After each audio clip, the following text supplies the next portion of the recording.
Hello and welcome to Game and Chat, the podcast where we invite members of the gaming community to join us to play their favourite multiplayer games whilst telling us about themselves and why they love these games so much. And of course, members of the gaming industry to talk about the games they have worked on. I am your host Mike and I am joined by Leon of Leon Ivey Games. So Leon, please say hello. Hi, I'm Leon. So I'm the creator of High School Heels, and my studio is called Games. How did you first get into gaming? Well, I think it started from age. I think, I loved video games. I played video games when I was very young. I think my first kind of game, what kind of took my surprise was like The Legend of Zelda: Ocarina of Time, and that game, that was like an amazing game, and I played so many hours with that game, and I think that's where I kind of got like the drive to play video games. I mean, starting off with The Legend of Zelda, I mean, that is a personal favourite of mine and my brother Jack's as well. So, yeah, you have to say no more about, The Legend of Zelda. We totally get it. It's probably one of that. Yeah, it is our favourite, video game series of all time. So, if you don't like Zelda, can you call yourself a gamer? Exactly. I was going to say, what is your favorite? What is your favorite series? Because obviously there's quite a few. Of them. Right. So, I mean, Ocarina of Time for me is actually the first game that got me into The Legend of Zelda, and it is still to date probably one of my most favourites of them all. Oh, great. Mine too. Yeah, you're too. It's such a cool game. I can... Yeah. Yeah, sorry. Continue out. Sorry. No, I was just saying that it's definitely one of my favorite games. I mean, there's been a lot of games. People would say probably that the latest one that's come out now is Breath of the Wild, and on the Switch, and that's a really, really good game. But I think when you play the first one, you really it really takes your heart. It's really hard to kind of move away from that game. So that's the reason why it's my favorite. Oh yeah, I mean, it does hold a very, very special place in your heart, and it's a favourite for a lot of people. Now, I know there are some people that say, oh no, I prefer Majora's Mask because it's got so much more to do. And then it's like, I can see that, I can appreciate that as well. There is a lot more that you can do with it. But then also the time structure of it as well. Like, you've only got 3 days to do certain things. I always found that quite anxious. Makes me anxious. I get a lot of anxiety. Yeah, exactly. Like, oh god, that's like too much pressure. I've got one day left. It's like, what am I going to do? Yeah, I get it. Quick, reset. So what about video game development appealed to you and has led you to develop your own studio? I guess it goes back again to playing The Legend of Zelda and playing video games as a whole. I've always been games. I've always wanted to make a video game after playing really, really cool games. And I think what led me to kind of finally get to that point is that we had the lockdown, unfortunate. But with that came the ability to have more time on my hands. So when I finished work, I kind of sat down, figure out how to code, how to story write, how to do pixel art, basically everything. During the lockdown is when I kind of put my head down and said, okay, I'm going to try and make a video game, and that's where it started. I mean, I know lockdown has been very, very difficult for some people, and it is good that some others have taken the opportunity to use that that time being in lockdown to try out other avenues, including video game development or learning to play the guitar and stuff like that. So at least you've made something productive out of a time that was very, very unproductive for a lot of people. If that makes sense. Yeah, good. I mean, some people are making cakes and stuff, but I thought this is the prime time for me to start on something creative that I've always wanted to do. So I thought it's a good time to start. Hats off to you. So, as the sole developer behind Leon Ivey Games, could you see yourself expanding and bringing on new team members for future projects, or are you enjoying the solitary game developer lifestyle for now? I mean, it's great doing things alone because you're the creative power. You can do whatever you want, and bringing in a big corporate could be, a bit of a problem in terms of like they kind of push you to do certain things. But I'm not completely solo in the sense that, for example, I went to EGX a couple of weeks back, and also I went to Insomnia last year. And I know the game has like a few bugs and a few things that need to be like completed before those events. So I really pushed myself to get that done. But I feel that, as a solo developer, you do need to reach out sometimes for help. So I do have a small team of people that help me out. So I've got one coder who helps me, and I've got 2 pixel artists who help me. So when it comes to times where I feel like I really need to push the game and make it, I guess, better, I do reach out to those developers. Okay. I mean, this seems like a silly question to ask, to be fair, seeing as you mainly do, you are the sole developer, basically. In what capacity are you involved with High School Heroes, Nightmares and Dreams? All of them. I mean, as it goes back to what I was saying about, during the lockdown, I learned everything. So, the coding, the art, the story writing, because it's a story game, just everything basically. And not just that as well, because there's also, there's making the game, but there's also promoting the game. So you have to really put yourself out there in promoting the game. So like social media, I really go out there on Instagram, Twitter. I've recently started LinkedIn because I was told that I need a LinkedIn. Yes. But so you have to really put yourself out there, not just with like creating the game and developing the game, but also like everything else, so people actually know that you exist and there's a game that they can play. So that is probably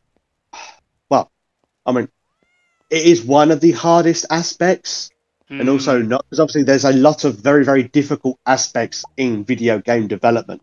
But once you manage to, create your game, code it, design it, audio design, character modeling, and then on top of that, then you have to try and promote your game and then say, hey, we have this really, really great game that we'd really, really like you to play. And unless you can get your voice heard, it is very, very difficult. Now, I know Steam is a very, very good place for, like indie games and stuff like that. And I know a lot of people have also complained with the sheer volume of the Nintendo Switch eShop, where there's just so many games, and it can be very, very difficult to become visible within that like eShop. So, if you can get the name of your game out there and get people interested, and then they can talk to their friends, and especially like the beauty of like EGX, also WASD as well.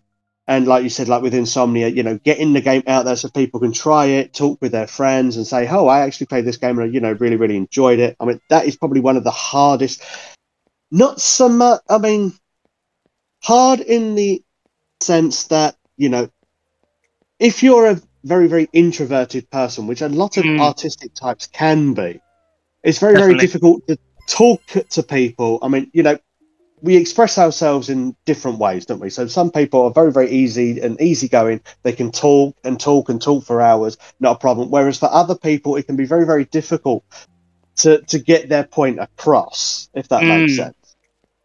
I agree. And I think for me as well, mine being a story game, is that to get that story across, not just in the game, but people say, oh, well, what is the game about? And then I kind of have to explain the story. And if you're like you said, if you're an introvert, and you're kind of trying to explain that story to like multiple amounts of people or loads of people, that can be a problem, and it may not get the message across. So it's really difficult to not just create a game, but then getting it out there and then expressing that through yourself, because you're selling yourself as well. Because this is my first game, and people kind of look into that. So like, oh, okay, you're a game developer, that's great. you're new, that's great, but then we don't know anything else about you. Like if you have like a previous game which is successful, a great example is Stardew Valley. The creator of that, he has such a good backing now. People know that he has a good game and he's making this new one, and everyone, can't wait for it.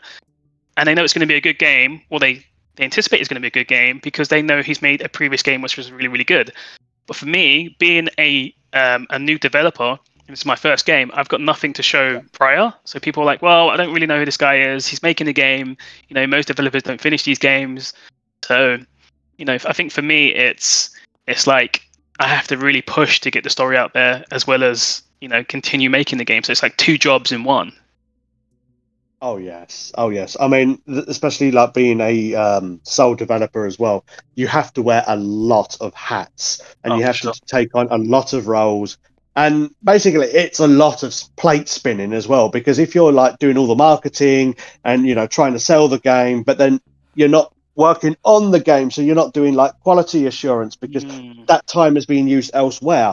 And it's like, but if I concentrate on quality assurance, well then I'm not promoting the game. So it is trying to find time management. Basically, it's trying to manage your time in between. So talking about High School Hills, Nightmares and Dreams, let's talk about the game itself. So let's talk a little bit about the story and what inspired its creation. That's a very good question. I think, again, me trying to figure out what I want to do during the lockdown. There was a lot of things that went through my head. So I didn't just create High School Hills. It's actually Dreams and Nightmares. I didn't actually create that straight away. It was more of like me experimenting at first. I made actually a game prior to High School Hills, which I thought was going to be great, but it didn't really work out. So I kind of, I stopped that project maybe like 3 months in, and then I started High School Hills. And I think High School Hills grew from what I said prior, which was A Legend of Zelda. So all my kind of like games I've enjoyed in the past, I thought, how can I recreate this in a new, exciting way, and what I can do as well. So pixel art was probably the best for someone who doesn't have the knowledge in that art form. So I chose pixel art, and from that, I thought, okay, so I want the game to be like Zelda, where there's quests and everything else, but also I want it to have like a cozy feel as well, because I know like the cozy games are really taking off. And like with cozy games these days, it's not always like, oh, I have to really need to complete this mission. You have a choice almost, right? Because we have our day-to-day and everything else in the real world where we're stressed with life. So you want to go away and play games where, you're not always tied down to like more stress in the game because it's a getaway. So Absolutely. I'm trying to exactly, yeah. So I'm trying to implement a game where it has that Zelda feel, but more of like a cozy vibe to it. So that's kind of that's where I got the inspiration from.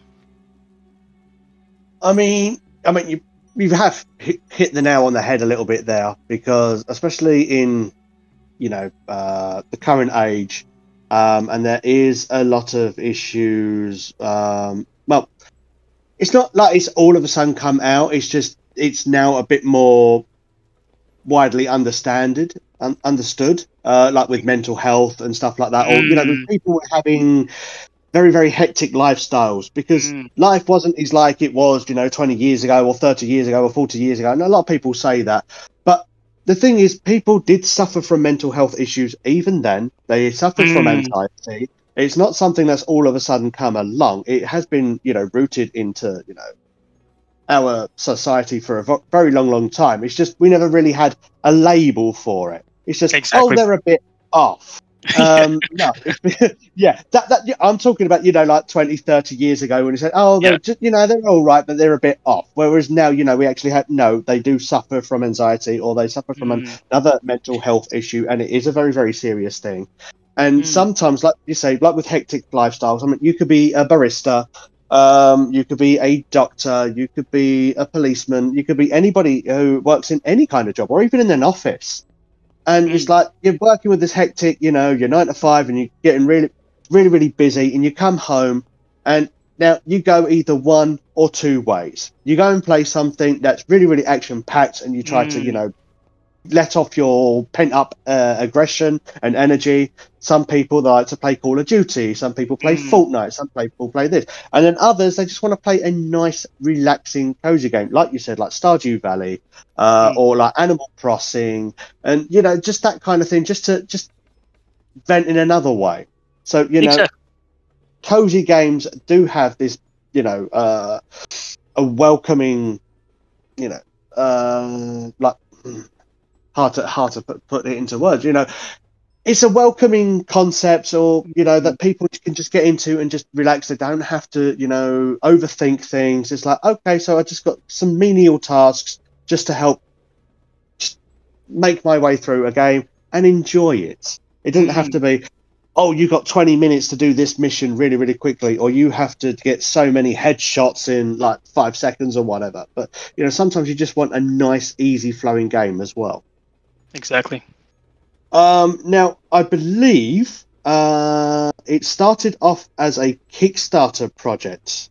How did you find using the crowdfunding program, and was it your first time using Kickstarter? Okay, so I've launched a Kickstarter, but I haven't actually. It's not actually live yet. So I have a Kickstarter in the works. But again, it goes back to my question, my answers previously about how I'm wearing all the hats, and I really want to focus on the game development, and I feel that I'm probably lacking a little bit in the Kickstarter side of things, in the funding side of things, and that's what I'm going to focus on probably the beginning of next year. I feel that I'm comfortable and confident enough to put the game out there and ask for things, right? Originally, I was like, I'm going to do this on my own. I'm not going to ask for any help. I'm not going to ask for any money. But I think it was more me afraid to show my game and believe in myself. It's like what is that imposter syndrome. I feel like it's not good enough. And that's one of the things I find a lot of creative people have, especially indie developers. Is that they make something and they think it's not good enough. So I think for me, I was afraid to go out there and ask for money, because it's like, why would you give me money for my game? But since I've been to Sumia, since I've been to especially EGX, after EGX, I mean, great feedback. But I think from that, I feel like I'm comfortable enough, confident and comfortable enough to go out there and ask for funding. One of them is the UK Fund. Something I can't remember what it's called. I'm going to reach out to them. I met these two cool guys at AGX, and they were like, dude, this game is really, really good. You make this is crazy. And they said, you should really get some funding. And I was like, well, I'm not really too sure. I don't feel like the game is good enough yet. They're like, are you crazy? Like, your game's really good. You've made this yourself. Imagine what you could do if you got funding. And they actually got funding as well. They got funding, and they were like, we've worked on this game, but if you can do this, then you'll definitely get funding. So that's really given me confidence to go out there and be like, okay, well, next year I'm going to push for funding. I'm going to push this Kickstarter, and hopefully I can get some funding to help push the game to an early release, because I'm going to release this game regardless if I get the funding or not. But for me, the funding is just to push the release. If people really like High School Heroes and they want it to release quicker, then that's where the funding comes in. I mean, there are a lot of like publishers out there, publishing labels that are like dedicated to the indie scene. So we've got like Playtonic and Friends. There's Super Rare Games, which have their Super Rare originals. We have Wired Productions, Modus as well. I mean, there's a lot out there that if you have a really, really good game, you believe that it's a really, really good game, you're getting a lot of positive feedback about it being a good game.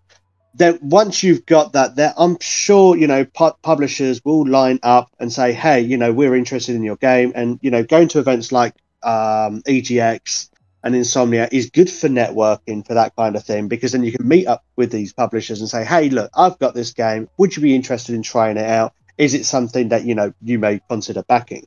Kickstarter is also a relatively good one for, crowdfunding as well, because if people like what they've seen, or if you can make the demo available on Steam and that kind of thing so that people can play it and then, really, really get them interested and think, yes, actually, I do want to back this, project. I want this to become a thing because I want to play the rest of it. It's just reaching that point where you can. But then, same again. Do I want to jump into bed with a publisher who is then going to take all the, all the rights, the IPs, and all the benefits from it? And it's like, leave me with like, well, thank you for creating this game. You can have, some royalties, but now they're the ones earning all the money. So it's just finding a medium between the two. Do you want to go self-publish, or would you like somebody to help take on the costs of that? But you'll know when you get there, basically. Exactly. I mean, I've heard horror stories. I've heard horror stories, and I've also seen where, again, I'm going back to Stardew Valley. So he got a publisher in the end, but they parted ways. We don't know the reasons why, but he probably, because he could do it himself. He had such an amazing backing from his fans. He didn't need a publisher, I don't think. And maybe they'll just take in too much of the royalties. So he kind of, well, I can do this on my own, and he did. But yeah, there is also like stories where publishers do help. It all depends on the deal they offer, and I think that's where you kind of have to kind of wait and see what they can offer. And if they can offer something good, then go for it, I say. Exactly. I mean, some publishers, they may only go with like the digital only route. Obviously, it depends on the kind of game as well. I mean, if you've got a very, very big immersive game, then maybe if there's a lot of popularity behind it, then you may want to go physical as well. But it is very, very understandable that a lot of people go for the digital route. So, it would be on Steam or maybe on the Nintendo Switch eShop, or, like PlayStation and Xbox, digital libraries and stuff like that as well. Obviously, it's probably a lot easier to publish it digitally than it is physically, because obviously if you've got physical, then you've got extra costs to incur, like actual, production of the game. But now we're moving a bit far away from actual the game itself, and we're talking a bit too much about trying to publish the game and stuff. So let's go back to High School Hills. So can you tell us a bit about, now I believe the main character is called Bo?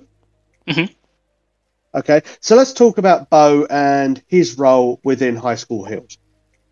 So Bo is like a cool protagonist of the game. I went with a black character because growing up, there wasn't a lot of games where the protagonist was black, so I thought, why not? A lot of people say, "Is that you?" I'm like, "No, it's not me. it's just Bo." But I want people to play the game who can see it and think, oh, they can relate. They can be like, "Oh, okay, I go to school. I look like this kid."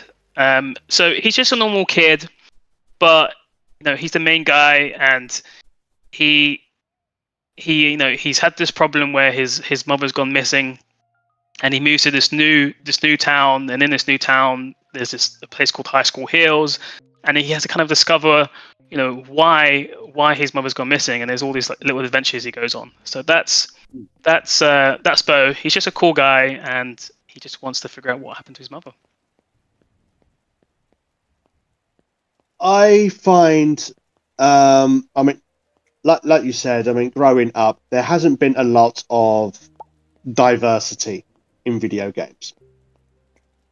It's always been a white male, or it's been a robot, or it's been an animal or some kind, but there's never been any, like you said, characters of color or of different ethnicity and stuff like that. And I've always said, if you want to see change in something, if you want to see change, then you have to be the one to make that change. Exactly. So hats off to you for, going out there, creating a game and creating a character, I mean, whether it's in your own image or whether it's not in your own image, whether, you imprint on that character, or just because you want to see a different character, being represented in a video game. If you want to see change in the world, you have to be the one to help make that change. So it's good to see that, we're getting more female characters, we're getting more black characters, we're getting more, characters of Asian descent out there. And, these other stories, did an interview a while back, and it was an indie developer who, he lives in Chile. Mm-hmm. And his game, I'm blanking on the actual name of the game now. That's very, very terrible of me. I wasn't thinking about bringing this up. But he wanted to create a game, and he has created a game. And he wanted... now, the story is actually of, like, South American mythology. Interesting. And it is a very, very interesting concept. And it's just one of those things. He's got this great concept that he wants to get out there, and trying to find funding for the game and getting the name of the game out there so that people get interested. It can be a very, very difficult path to travel, so to speak. But there's another game, isn't there, Raji, I think, which deals with a lot more of like Indian culture, and I think there's another game about like cooking of like different cultures and stuff. So having more culture in video games, and not just it's an Italian guy who jumps on Goombas to rescue princesses and stuff like that. You know what I mean? And it all follows like the same kind of pattern. We need a bit more variety out there. Yeah, and variety is good. Exactly, and going back to that, actually, I got quite an interesting story or thing. What's happened is there is also a wheelchair user in my game, which is she's not actually in the game yet, but she's going to be. But I went to seek advice from Reddit because why not? And I went viral. I posted about it, and it got like over 2,000 up votes. Because I just wanted to know how I could do this correctly without offending anyone. And the feedback was insane, to the point where I couldn't even keep up. Good feedback and bad feedback. Some people just like, why do you need to ask? Just do it. Some people said some horrible things, but a lot of the feedback was really, really good. And there was a lot of good advice where I can reach out to different channels. And I found a wheelchair user that actually reached out to me, and we worked together actually to design the character. So you can find some really like interesting things out there if you just kind of like put yourself out there as well, and don't be afraid to ask, and don't be afraid to I think that's the problem with games these days, is everyone's afraid to do something that may offend people. But if you just go out there and learn, like that's what I did. I was like, okay, I want to do this, but how am I going to do this without offending anyone? I'm going to go and ask. So what I did is I went out there, and luckily I found someone who was willing to help me, and that helped me push this forward, and now I can put it into my game. So, there's things you can do. You don't have to be afraid, and I think that's what happens with these big corporates, is they don't want to offend anyone, so they just don't do it. Yeah, because this is another thing. Now, variety for variety's sake. I think if you're going to create something and you want it to come from, it come from a place where it has to mean something. You can't just do it for the sake of doing it. And you think, oh yeah, that'll be good because that's great for, diversity and stuff like that. I think if you want it in your game because you want it in your game. So like you were saying, like you have a wheelchaired abled person in your game. It's because you want it to, and you want to have that kind of variety in your game, and you want them to be able to have their representation. Yeah, especially for a school, because it's called High School Hills, and it's a school. It needs to be realistic. In schools today, you've got a variety of different cultures and people. So, I thought it would have made sense. Like, this is some of the feedback I got, actually. It's like, don't just do it because you feel like you want to do it. And I was like, no, I'm making a game called High School Hills as a school. And if I want it to be realistic, you know, you need to have all different types of people in the school. So, you know, that's why I did it. Exactly. I mean, it's like having a school, and it's like, oh yeah, but you can't have the religious teacher in there because that's touching upon religion. And you think, but religious studies exists. How can I have a game that doesn't have it? I mean, you could try and avoid it, or like the Yeah. geology teacher. Oh no, you can't have a geology teacher in it. Why not? Yeah. Exactly. And I think this is one of the things about being an indie developer is that you're free to create whatever you want, but you're free to be creative.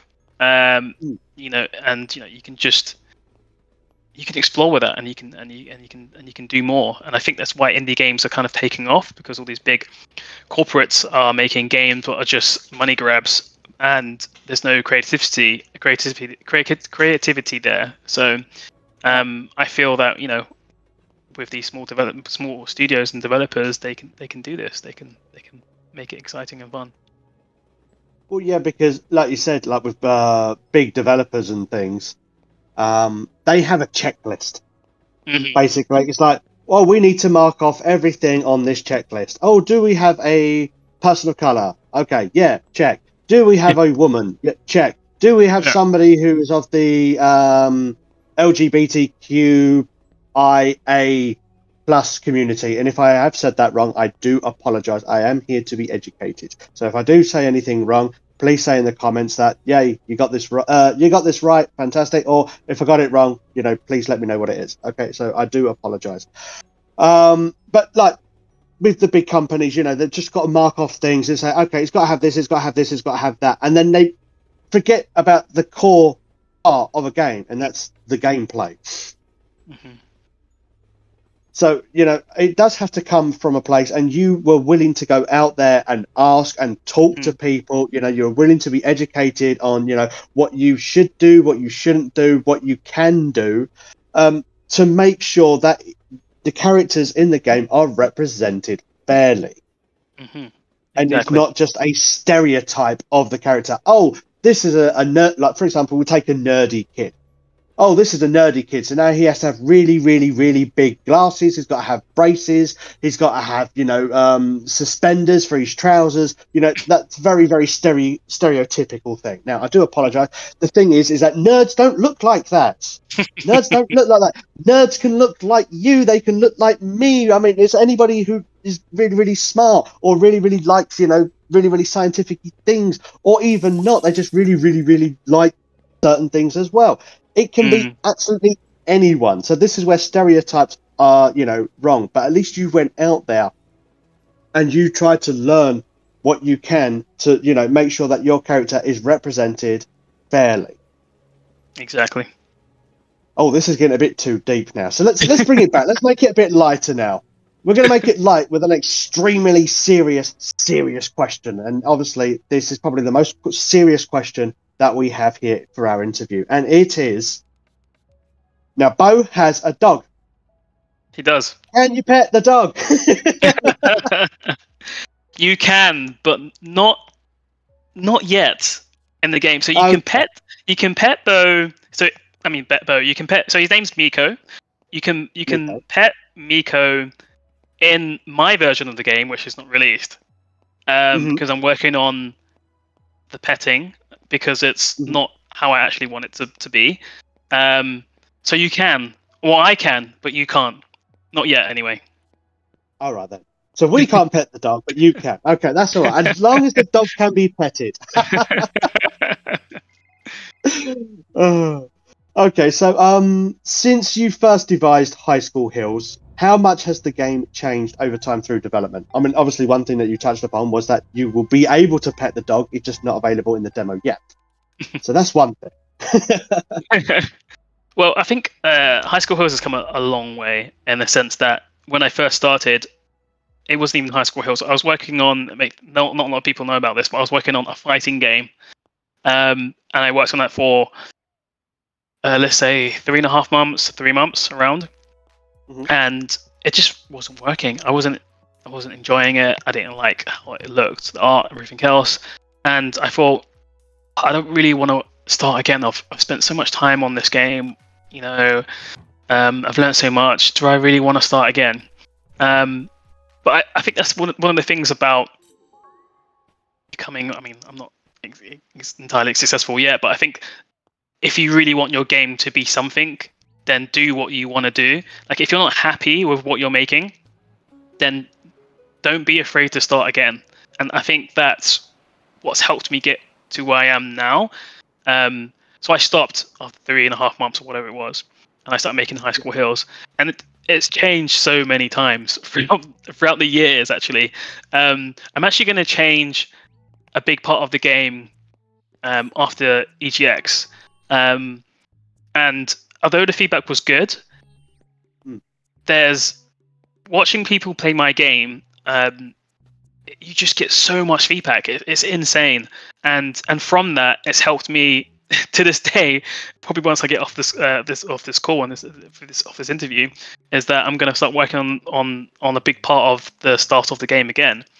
Because I know, if you feel in yourself that it's not, you can do more. If there's something that you can change and you think I can do this better, that means you can do it as well. Like, don't be afraid to create something, even if you spend a month on it, 2 months on it. But if you feel like you can do better and you enjoy creating the game, then do it. So it's changed wildly, but for the good, for the best.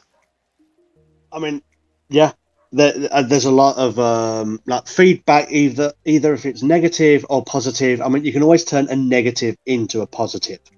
Exactly. Why? Because if there's something in the game that is meant to work and doesn't, well then, especially when you play the game, you're going to play the game your way. And you think, okay, this is the game. This is how the game is meant to be played.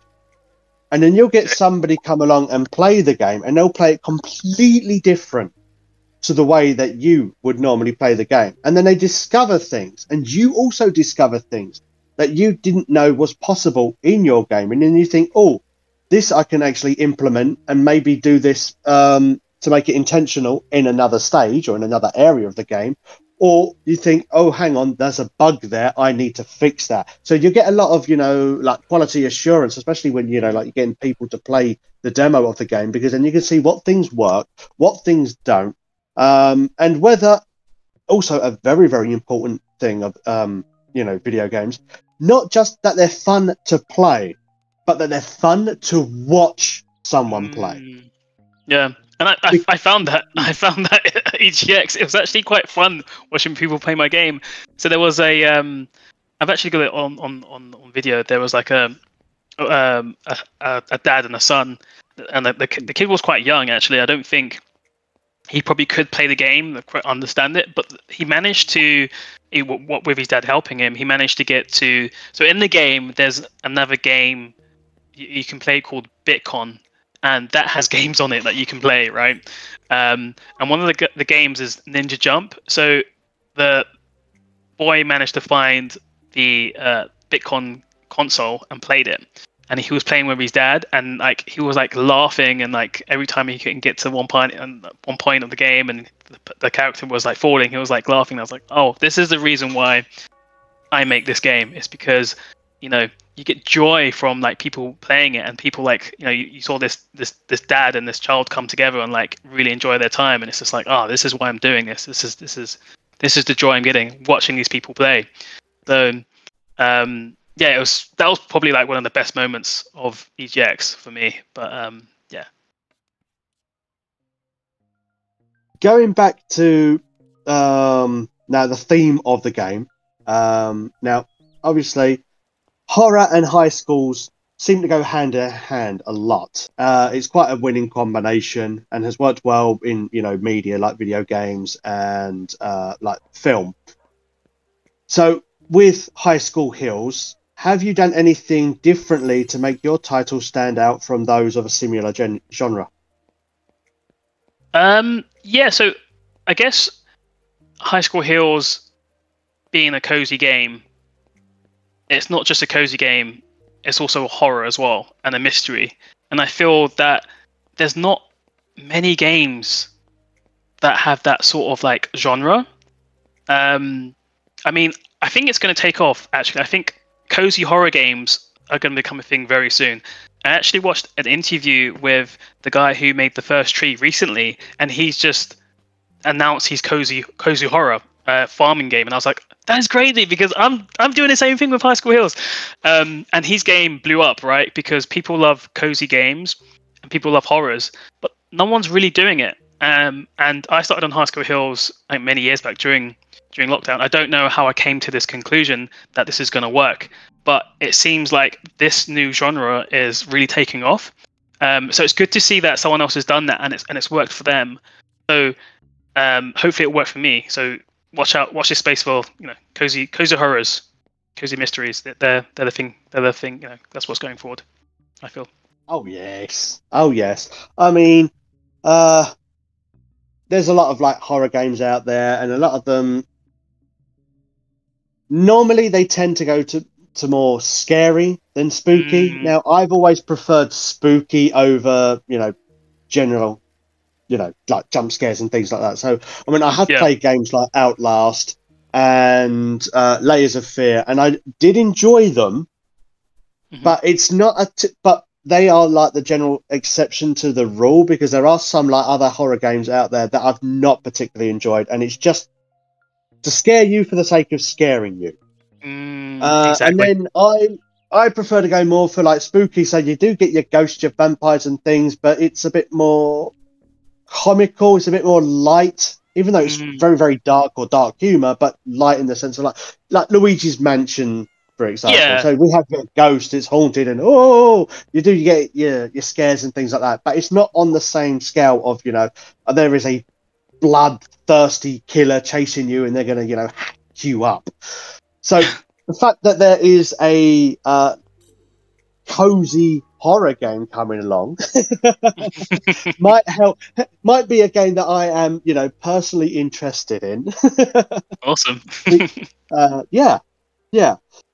So let's talk about terms of gameplay, combat and exploration. It's very, very smooth amongst the pixel backdrop of High School Hills, especially when Bo is in nightmare and dream states. How did you go about creating this balance? I guess it goes back to the whole again, the cozy gameplay. So you don't have to always complete missions. There's a choice, and that gives people a little bit of a less of like a I got to do this, like stress in the game. But then there's also like there's a switch to it as well, where there's like dungeon crawling parts as well. So it still has that element of gameplay that people like. So dungeon crawlers is people love dungeon crawlers, but again, you don't have to do that. But I've given people choice that they can still play cozy and enjoy that side of stuff. But there's also like an adventure, and there's also like dungeon crawling, which people like to do and like to level up from that. So that's how I kind of did it with the balance. So there's combat there, but there's also the cozy side of things as well. So seeing as you touched upon like dungeon crawling and stuff like that, and the game offers items that you can collect and upgrade, can you give us a brief idea on some of the items that Bo can encounter and how they function in the game? Sure. So I didn't want to give Bo too much of like crazy weapons that it's not for the game like guns and stuff. That's not the type of game. So he does get a bat along the way, and that kind of fits the whole sort of High School Hill sort of thing, like the score sort of thing. Like people usually use bats. He has his fist, of course, and that he can use to fight some of the zombies and the enemies from the nightmare state. There are going to be a few other things that will be added to the game. I don't want to give away too much, but he is going to have a hook shot, which is going to be a cool feature that he can use. But again, they can all be upgraded. So his bat can be upgraded, so it can do more damage. Obviously, his fist can be upgraded in the sense that he would level up to get stronger. So there's going to be like a leveling up and a collection sort of element to it. I think basically we've touched upon fan feedback, which you've said was mostly positive over at MCM Comic Con and EGX. And my other question is, if you had to compare High School Heroes to any other game in terms of gameplay or, you know, overall theme or story, what would you say is the closest match? That's a very good question, because I feel High School Heroes is kind of like its own game, if that makes sense. But again, and if you want to kind of compare what is closest to, I would say, again, because of the inspiration, maybe the Legend of Zelda series. But I think I've heard from people as they said it's a bit like Earthbound. Okay, yes. Yeah, so it's got like an Earthbound feel to it, and also Undertale, as I've heard as well. Right. So probably those two games, because for me personally, I would say the Zelda series, because that's what it's coming from, the inspiration. But what I've heard from people playing it is they say Undertale or Earthbound. Earthbound. Well, a lot of people, especially like fans of Undertale, have always made like similar opinions as well. That it's, you know, it's very very like Earthbound-esque. So to say that it's, you know, so to say that whether it's true or not, it's a completely different story. But I've always heard some people say, you know, oh, it does seem to, you know, like Undertale has like similar vibes from like Earthbound and that. But so, I mean, to say that your game is similar to like Earthbound and Undertale, sorry, those are some quite, you know, positive feedback to take back, because obviously those games are very, very. I mean, they have their cult following. But, you know, the people that do play them, you know, they've always thoroughly enjoyed them. They always speak highly of them. They've never said, I mean, you could take the Zelda series, as we've touched upon Zelda quite a lot in this interview. You could take the Zelda series and you can say, well, you know, Skyward Sword is one of the least revered games of the entire series. But you never hear anybody say like, oh, the Earthbound series, oh, Earthbound Beginnings wasn't very good. You never hear anybody really say that. They've always had a lot of love and a lot of enjoyment for that series. So for them to say that your game is like Earthbound and like Undertale, I mean, that's, you know, you're going somewhere right with it. You're on the right track. You're on the right track. Perfect. So as we wrap up now, lastly, if you could list all the platforms on which you hope to release High School Heroes on. Hope to release? All of them ideally. Yeah, all of them ideally. I would love it to come on, you know, out on PC is the console. The PC is what it's coming out on. But ideally, I would like it to come out on Nintendo Switch. I think that would be a great console. The Xbox Game Pass, I think that would be quite cool. You know, all consoles, PlayStation. I think if I can optimize it to work on the Steam Deck, I think people would love that as well. And even mobile phone, if it's super successful. I know that's kind of like the end game, because I know mobile is like the leading in, you know, people playing games. So. Oh yes. So, yeah. I mean, I know some people, especially like call themselves like core gamers, and they say mobile gaming is not gaming. Well, it depends on the games, to be fair. I mean, gaming is gaming. Are you enjoying it? Are you having fun with it? That's all that matters. Well, then, yes. Exactly. I, for the last week or so, have been playing. Now, I don't normally play a lot of mobile games. I dabble. So it depends on the mobile game. But I've recently got into Pokemon trading card game. Oh, Pocket. yes. I'm addicted. It's so good. It is. And then it's like, how can you say this is not a game? You know what I mean? Yeah, exactly. I mean, you're playing it, you can play with other people, you're collecting stuff in it. It's a game. So if you can get High School Heroes onto mobile devices, so whether it's on Android or iOS or something, you know, the more people, the more platforms that you can get your game on so that people can enjoy it. I mean, isn't that really the end goal, getting it out there so that people can play your game? Exactly.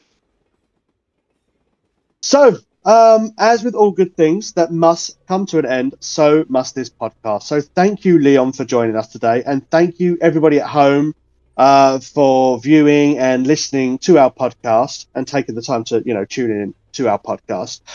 Leon, I'm going to give you the opportunity to plug your stuff. So where can people find you? Where can they learn more about High School Heroes? The floor is yours. Great, thank you. So High School Heroes is available on Steam. If you search High School Heroes Dreams and Nightmares, it will come up. You can play the demo. It's also on itch.io. Again, same name, you can find it. And if you want to reach out to me or follow the progress of the game, you can follow my Instagram, which is Leon Ivey Games. Brilliant. Well, until next time, everyone, keep on gaming.